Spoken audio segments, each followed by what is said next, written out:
Oh, I made my way to my favorite example. You don't have to raise your hand, but if you can, if you raise it, I'll feel good about myself. How many people know Ayatul Kursi? Ayatul Kursi. The last example of the evening I want to share with you is Ayatul Kursi. Ayatul Kursi is made up of 9 sentences. 9 sentences. The first sentence is Allahu la ilaha illa huwa al-hayyul qayyum. It's a beautiful sentence which ends with 2 of Allah's names. What are those 2 names? Al-Hayy, Al-Qayyum, the living and the source of all establishment. Everything stands and exists and is maintained because of Allah. What's incredible is that the last sentence, sentence number 1, has something in common with sentence number 9, which is وَهُوَ الْعَلِيُّ الْعَظِيمُ. How many names of Allah in the last sentence? 2 names of Allah in the first sentence, 2 names of Allah in the last sentence. Okay. What's the second sentence? Before I go to the second sentence, let me tell you something about security. Security guards have a very hard job. You see those British guys that wear the funny hats at the towers? That can't smirk? It's a hard job. And one of the best jobs for college students. But if you get a if you're in security, you have to sit in your booth. You have to stare at the CCTV for hours and hours. And does it move? It's the same picture. And you have to look at it for 12 hours, 8 hours. It's the most exciting thing you've ever done in your life. What tends to happen when you're guarding something? You tend to get sleepy. You tend to get tired. When you're guarding something, you tend to, so you'll see, of course you don't watch movies because you're very religious, but but in movies, they have these things called movies, and then sometimes they have an action movie, and the guy is trying to get inside a place, but it has a security guard, but the security guard is, so he grabs him, and he gets inside, because the security guard is getting sleepy. You understand? Okay. Allah Azza wa Jal says about Himself, لا تأخذه سنة ولا نوم. Drowsiness happens when you're tired. Your eyes start kind of closing a little bit. You're not sleeping, but you're kind of half sleeping like that guy over there. I'm kidding. But you're half sleeping. That's sina. And of course, what happens after that? What's the next step? No. First comes sina. Sina is like, when you go to Jumu'ah, and the khatib says, Inna alhamdulillah, alladhi nahmaduhu, nasta'in. Like that's sina. Okay? By the time he gets to Ayyuha al-ikhwatul kiram, that's known. Okay? That's known. Okay, so you know the difference between sina and known. Drowsiness and then sleep. Okay. This is the second sentence.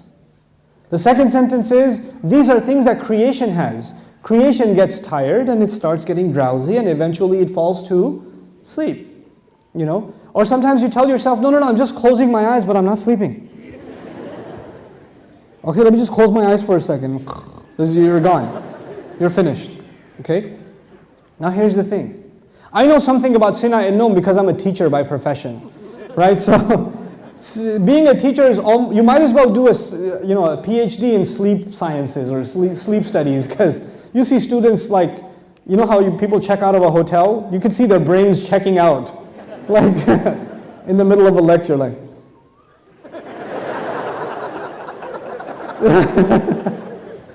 It's the best. This is the second sentence about sleep, about exhaustion and sleep, drowsiness and sleep. What was the second last sentence? وَلَا يَؤُودُهُ حِفْظُهُمَا.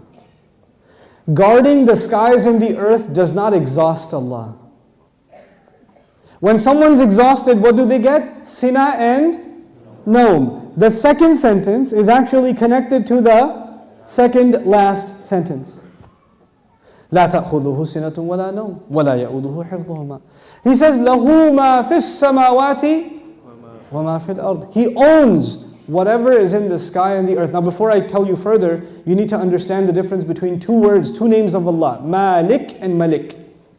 2 names of Allah, Malik and Malik. I hope I can explain this difference to you, because it'll make you appreciate these ayat like nothing else. Malik is an owner. Malik is an owner. Malik, I already told you today, what is Malik?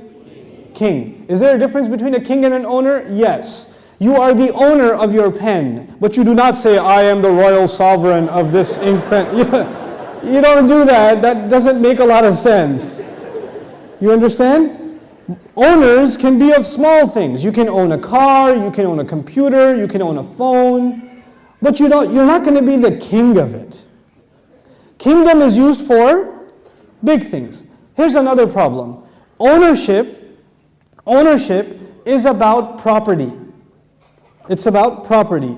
But kingdom is not about, you're not the king over a tree or the king over a piece of land. You're the king over the people who live in that land. Kingdom is about controlling people. Ownership is about controlling objects. There's a difference. Now Allah says, لَهُ مَا فِي السَّمَاوَاتِ وَمَا فِي الْأَرْضِ. He owns whatever is in the skies and the earth. What is the ayah about? Ownership. The ayah is about ownership. And ownership, one thing about ownership, it's micro. So every single thing is owned by Allah. Okay. What's the third last sentence? Anyone remember? وَسِعَ كُرْسِيُّهُ السَّمَاوَاتِ وَالْأَرْضِ. His throne extends to the skies and the earth. When Allah talks about His throne, He's talking about His kingdom. One dimension of control is ownership. The other dimension is kingdom. Both completing the picture. Because if you're just an owner, you're not a king. And if you're just a king, you're not an owner. By the way, let me tell you the difference also. Nowadays in some countries we have kings. You can be the king of an island. But does that mean you own everything in that island? No. Allah is the owner of all things and the king of all things. Both of them are necessary. Just because you own, and by the way, it could be that somebody owns all the property but they're not the king. Is that possible? They own the property but the king is someone else. So they have property ownership but somebody else has authority. Or somebody has authority and no property ownership. But Allah is Malik and He is Malik. The Malik part of Allah's attribute, لَهُ مَا فِي السَّمَاوَاتِ وَمَا فِي الْأَرْضِ. Third sentence. The kingdom of Allah, وَسِعَ كُرْسِيُّهُ السَّمَاوَاتِ وَالْأَرْضِ. Okay. What's the fourth sentence? Let's go back. Allahu la ilaha illa huwa al-hayyul qayyum. La ta'khudhuhu sinatun wa la nawm. Lahu ma fi as-samawati wa ma fi al-ard. What's next? Man dhal ladhi yashfa'u 'indahu illa bi idhnihi. Let's understand this ayah first. Who will come and make shafa'ah with Allah except unless He gives permission? In other words, what is shafa'ah? Shafa'ah, if you don't understand the concept, because we use big English words like intercession. But let's make it simple. Shafa'ah means you got connections. Shafa'ah means that you were about to lose your job, but your uncle is the manager and he came and said, no,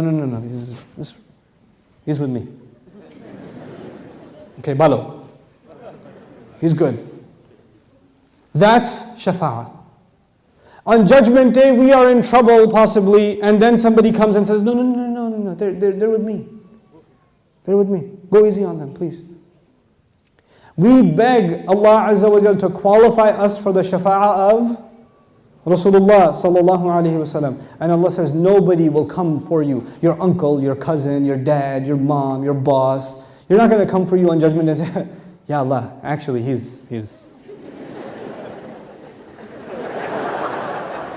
not going to happen on that day. We're good. Nowadays you can do that. They're with me, VIP pass, so you can go inside. No, not over there. There's no VIP ticket. Except, the only exception is if Allah gives permission. So this ayah is about nobody having any authority unless Allah gives it to them. Nobody will have any authority, and the only exception, and the word exception is important, the exception is if Allah gives it to them. You clear about that? Yeah. Okay. وَلَا يُحِيطُونَ بِشَيْءٍ مِّنْ عِلْمِهِ.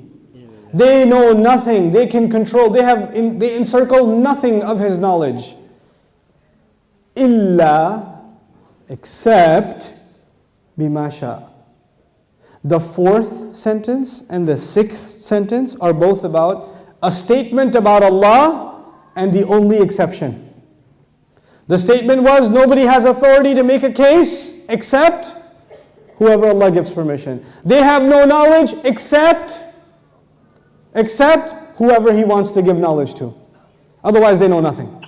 وَلَا يُحِيطُونَ بِشَيْءٍ مِّنْ عِلْمِهِ إِلَّا بِمَا شَاءَ. The fourth and the sixth sentence are correlated.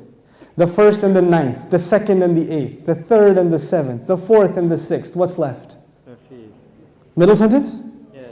He says, يَعْلَمُ مَا بَيْنَ أَيْدِيهِمْ وَمَا خَلْفَهُمْ. Oh my God, He says He knows what is ahead of them and what is behind them. And He knew what is coming ahead in the ayah and what was behind in the ayah. He put in the middle of it is, I know what's ahead and I know what's behind. Who speaks like that? Who speaks like that? SubhanAllah.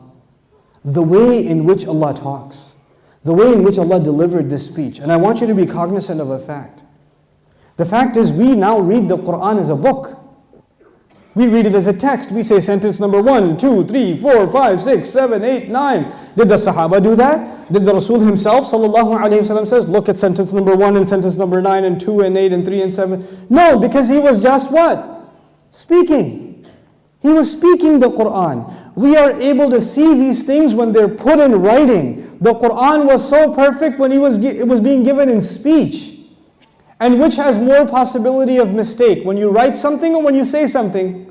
Oh man, when you say something, it's hard to take it back. Especially if it's on YouTube. That's hard. But if you're writing a nasty email, then you can, before you hit send, erase that and just say Eid Mubarak and then send it. You have a chance to take it back. But when you're saying something, it's done. There's no room to edit. There's no room to fix. Allah Azza wa Jal revealed this Quran not in writing. He revealed it in speech. He revealed it in speech. You know, I've sat with linguists, non-Muslim linguists, and I've shared some of these things with them, and they refuse to believe that the Quran is spoken. They refuse to believe it. They say it has to be written. It can't be spoken. I was like, you're right, it is written, just not in this world. It is written. You know, it's fi lawh al-mahfuz. It is written. But it was given to Rasulullah as speech. So it would become very clear to anybody who listens, this cannot be from a human being.